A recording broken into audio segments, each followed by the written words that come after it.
will explain basically the differences of the manufacturing process in the aloe industry. So I will start with the very basics in case someone is very new to this.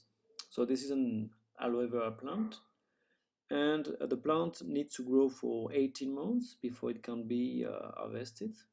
What we're going to harvest from that plant is the leaves. So we're going to manufacture all ingredients from the leaf, not from the whole plant. So now we're going to see what is inside that leaf. Okay, so this is a cross-cut section of an aloe vera leaf. There are three major parts. The first one we're going to see is the rind. This is the rind. The rind represents about 20% of the total weight of an aloe vera leaf, and it has no beneficial compounds.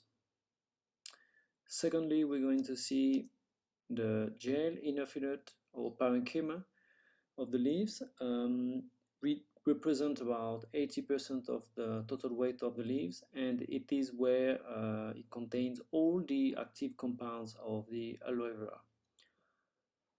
And then we're going to see the latex.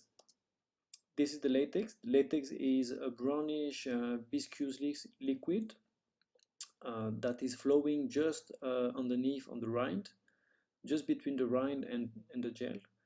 It's mostly composed by anthraquinones, so it's toxic liquid, and it represents about 1% of the total weight of an aloe leaf. Okay, so now we're going to see the two different processing methods that exist now to make an aloe ingredients. There is two methods. One is the high quality method and the other one is the medium quality method. We're going to see that just now. So we're going to start with the high quality method. It's also called the gels products. So what we're going to do is we're going to remove the gel from the leaf, and from that gel we're going to make a gel extract. So this is a gel extract, and with further processing method, we're going to manufacture ingredients like aloe gel juice, aloe gel concentrates, and aloe gel powders or 200X powders. The second method, the medium quality method, is the whole leaf method. So this is very different. We're going to grind the entire leaf, and from that leaf grounded, we're going to make a whole leaf extract. So this is the whole leaf extract. From that whole leaf extract, we're going to make some ingredients. So it can be the whole leaf juice, whole leaf concentrates, and aloe whole leaf powders or 100X powder. Okay, so now we have our two extracts, one from whole leaf, the other one from gel. And you don't have to think that the whole leaf products, the whole leaf powder or juices look like the color of the whole leaf extract. It doesn't look brown at all, because we have to pass by decolorization of process.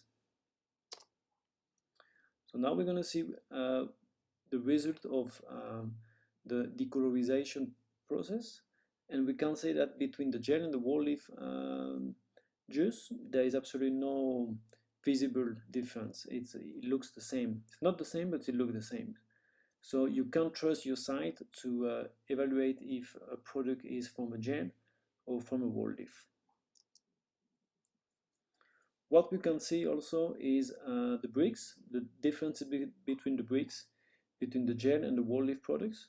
The whole leaf juice has a much higher bricks than the gel, mostly because of the anthraquinones and the rind that have been processed with the juice. And also what we can see is the bricks range are very variable, no? So we see that why the bricks are so variable from sample to doubles. This is because it depends of external factor during the harvesting. It can be the season, the relative humidity, or even the time of harvesting. So what this tells us? It tells us that you cannot rely on bricks to evaluate if a juice is authentic or not. So big question is, how can you evaluate if your ingredient is 100% authentic or pure, or if is it from a gel or a whole leaf extract?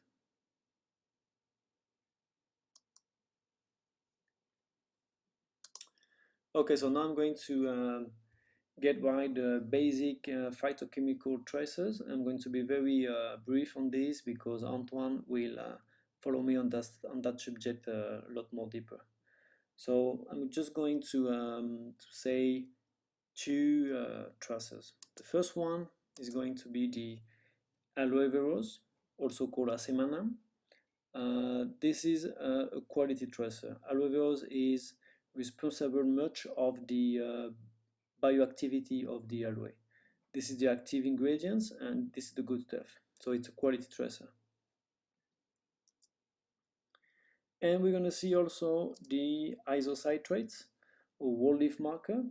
So isocitrates are an organic acid that is found only on the rind, and it's a good tracer to know if your ingredient is from a whole leaf extract or gel extract. So now that you know basically how to trace your ingredients, more aloe veros you have is going to be a more quality ingredients, and if you have traces of isocitrates, it's going to be a product that is coming from a whole leaf extract. Okay, so now that you know that the gel products are at a higher quality because it's been made with only the part that has beneficial compounds, you might ask why do they cost nearly twice the price than the whole leaf products? So this is because of the yield differences between the gel and the whole leaf process. So we're going to start with the gel process or the 200x process for a powder. So I'm going to start with 500 kilos of aloe leaf. I'm going to remove the gel. I'm going to get the gel extraction. And from that gel, I'm going to make a decolorized juice. I'm going to pass that juice on drying process method, and I'm only going to get 1 kilo of powder. So to get 1 kilo of gel powder, I will need 200 liters of juice, and to make that 200 liters of juice, I will need 500 kilos of aloe leaves. So now when you reconstitute your juice as original from a powder, you will need, as the original juice, to put 1 kilo of powder onto 199 liters of water for a total of 200 liters to reconstitute your juice as it was as original. Okay, so now we're going to see the 100x process. So now I'm only going to get 150 kilos of leaves. I'm going to grind it, and I'm going to make some decolorized juice. I'm going to dry that juice, and I'm going to get 1 kilo of powder. So now we can see the difference between both processes. With the whole leaf process, to make 1 kilo of powder, I only need 100 liters of juice, and for that juice, I only need 150 kilos of leaf. And same as for the 200x process, if you want to reconstitute your juice as original from a whole leaf powder, you will need to dilute 1 kilo of powder onto 99 liters of water to have a total of 100 liters of juice as original. So here is very clear that the yield difference is enormous between 200x and the 100x process. It's actually more than twice. So you as a buyer consumer, what are you confronting today?